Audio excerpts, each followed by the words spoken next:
qui doit être dit à tous les jeunes qui nous écoutent, c'est que, comme ils affirment souvent, pour des raisons écologiques, moi, je ne prends pas l'avion. Si vous ne prenez pas l'avion, si vous souciez de cela, n'utilisez pas ChatGPT, ça ne va pas ensemble. C'est tout le monde de la culture qui est appelé à s'effondrer au profit de quoi? D'un self-art. Cette musique, moi, la catastrophe, je l'ai vue venir. Éric Sadin, bienvenue Éric. Merci. Vous êtes philosophe, spécialiste de l'intelligence artificielle. Plein de gens disent que vous avez prophétisé énormément de choses et vous publiez Le désert de nous-mêmes aux éditions de l'Échappée. Qu'est-ce qui vous a évoqué ce sketch? Parce que nous, il nous a fait rire. Vous, il vous a pas fait rire. Il m'a fait sourire. Ouais. Parce que je peux vous faire une confession, cher Mouloud. La nuit du 30 novembre au 1er décembre 2022, c'est-à-dire le jour du lancement de ChatGPT, j'en ai pas dormi de nuit. Alors que j'ai un très bon sommeil. J'ai un sommeil de bébé.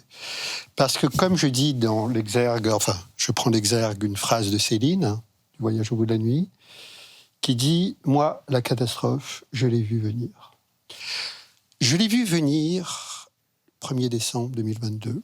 Et ce qui est très marquant, c'est que 3 ans plus tard, il est arrivé ce moment. Ça y est, nous vivons en cet automne 2025 le premier constat des grandes conséquences. Avez-vous entendu parler de la nouvelle notion qui vient de la Silicon Valley, Jobs Apocalypse, qui frappe notamment les cols blancs, à l'instar des licenciements de masse auxquels a procédé Amazon? Pas un jour sans que nous viennent des paroles d'une tristesse infinie, en réalité, de professeurs qui disent ne plus comprendre le sens de leur mission, ils ne savent même plus à quoi ils servent. Dans le monde de la culture, sur lequel on va probablement dire, on doit dire des choses, plus d'un tiers des morceaux postés maintenant sont générés par des systèmes. 30% par jour. Et de plus en plus sont documentés des phénomènes de dépendance émotionnelle vécus à l'endroit des systèmes, notamment et particulièrement par des adolescents et aussi dans des phénomènes d'isolement, donc ils sont pas dans des cas de vulnérabilité, et dont on sait qu'ils, dans des cas extrêmes, ont conduit à des suicides. Si je vais dans votre raisonnement, on est passé dans un web qui a fini par polariser les sociétés, polariser l'information, la transformer en opinion. Oui. Et là, on est dans un nouvel Internet qui supprime le langage. Qu'est-ce que ça va faire de nous, en fait? C'est des machines qui nous parlent, mais qui nous parlent de façon personnalisée, en vue d'opérer des jeux d'influence sur des centaines de millions d'individus, principalement en vue de nous engager à opérer des transactions marchandes. Je te connais bien, je te conseille de faire ça plutôt que ça, mais aussi ça va opérer des nouveaux jeux d'influence idéologique. Parce que c'est quoi le modèle économique de ChatGPT? On n'en parle pas assez. Alors, il y a effectivement l'enjeu dont on parle beaucoup actuellement de bulle. Il est basé sur des abonnements. Parce qu'il lève des milliards et des milliards et des milliards, mais comment il gagne de l'argent? Le business model est très fragile. En tout cas, le fait est que nous sommes entrés dans une nouvelle anthropologie, c'est-à-dire des machines qui nous parlent en vue de conduire notre action. Et puis, je crois que les gens qui écoutent l'émission, il y a beaucoup de jeunes, n'est-ce pas? Un des grands enjeux, c'est comment continuer à être curieux, à être dans l'élan vital, à vouloir apprendre, à être curieux, à singulariser notre savoir si les systèmes nous disent tout en toute occasion.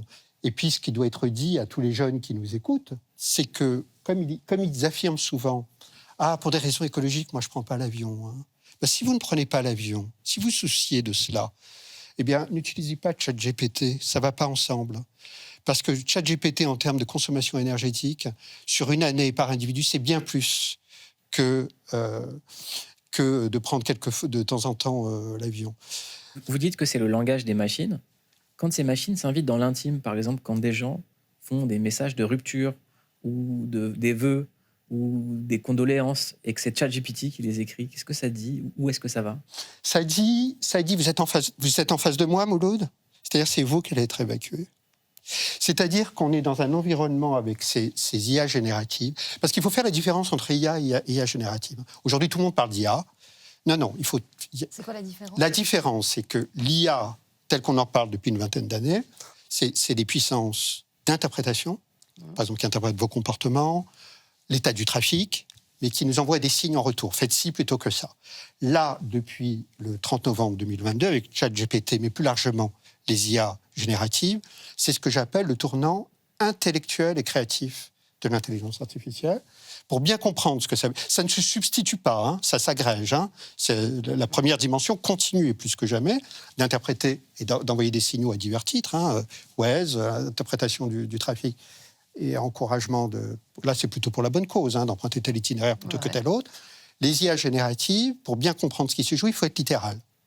C'est-à-dire il faut être littéral pour comprendre la gravité et le poids et la rupture anthropologique. C'est-à-dire ce qui nous regarde et la mobilité. Du texte et ça fabrique. Alors, il est dorénavant dévolu à des systèmes d'assurer des tâches qui, jusque-là, mobilisaient nos facultés intellectuelles et créatives.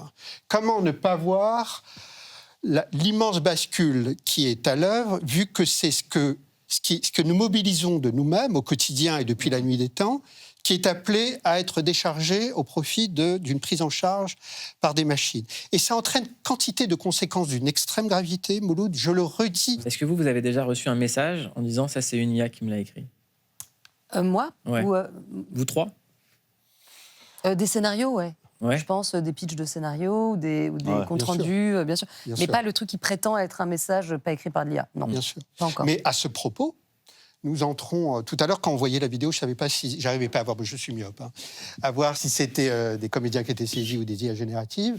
Parce que vous vous souvenez qu'il y a 3 ans, il y a 2 ans, les images synthétiques, on pouvait encore les discerner. Il y avait des indices, c'était un peu grossier. Nous entrons aussi, 3 ans plus tard, dans ce que j'appelle l'ère de l'indistinction généralisée. C'est-à-dire, nous entrons dans un moment de l'histoire où nous ne saurons plus ni quelle est l'origine, ni la nature d'une image. Et ça, c'est d'une extrême gravité. Parce que la société, ce n'est pas seulement des principes communs, c'est des référents communs. Il va se passer le fait qu'on n'est plus dans l'ère de la post-vérité. C'est vrai ou faux, c'est plus ça l'enjeu.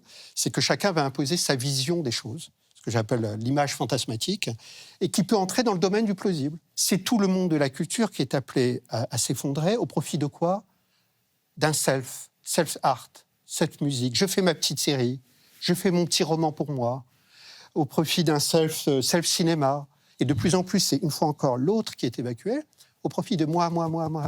Une petite fille, on va lui dire, je vais te montrer un film de Walt Disney, elle va me dire, mais non, une de ma copine m'a raconté que son papa et sa maman lui ont fait un film personnalisé. Alors tu veux qu'il y ait un lac, tu veux que le prince charmant il soit blond, il soit brun.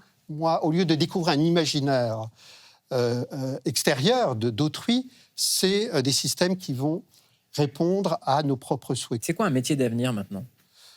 Le métier d'avenir, c'est celui d'être pêcheur à la ligne et nourri par le revenu minimum, c'est-à-dire être des esclaves du monde de la tech. Est-ce que c'est ça le monde qu'on veut ? En tout cas, moi, je vous conseille de faire un truc dans la vraie vie, c'est d'aller avec une personne que vous aimez bien, ou que vous aimez pas trop, mais que vous pouvez peut-être bien aimer, aller dans une salle de cinéma. Absolument. Faire un vrai truc, c'est aller voir Vie privée de Rebecca Zlotowski. À l'ancienne. Avec Vincent Lacoste, Jodie Foster et Daniel Auteuil, entre autres, et de lire, évidemment, le livre d'Éric Sadin qui s'appelle « Le désir de nous-mêmes » aux éditions L'Échappée. On poursuit ce débat quand vous voulez. Je crois qu'il a dit le désert de nous-mêmes, pas le désir de nous-mêmes. Le désert de nous-mêmes. Mais ça pourrait être le désir de nous-mêmes, d'autre chose. Très bien, l'émission est finie. Bonne soirée.